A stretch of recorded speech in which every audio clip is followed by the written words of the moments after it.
બાપજી અહીંયા ગાય માતાની સેવા કરે છે, તમે બધા જોતા હોય, બધા કહેતા હોય કેવા કપડા માટે આમ સીધા સાદા કપડા હોય, ના કઈ બહુ કપડામાં પેલું હોય, શરીર પણ જુઓ ને સાવ આમ પેલું થઈ ગયું હોય, અને સદાય ખુશ કઈ રીતે રહી એકતા છે?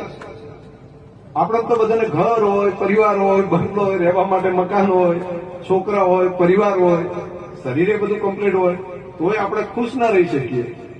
તોય આપણને કાંકનું કંઈક આમ પેલું લાગતું હોય, મારું બેટું આમ ટેન્શન, કાંક આમ થશે, તેમ થશે, આ છે તે છે. આ સંતો કઈ રીતે રહી શકે છે?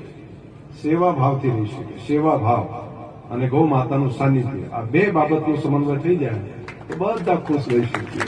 મનનો ભાવ બીજાનું ભલું કરવાનું રાખો, મનનો ભાવ બીજાના સારું કરવાનું રાખીએ તો એક ભાવ અંદરથી ઉત્પન્ન થાય, અને બીજું ગૌ માતાની સેવા કરવાનું પ્રત્યક્ષ રીતે કામ કરીએ તો એની અંદરથી નવી ઉર્જા પ્રાપ્ત થાય.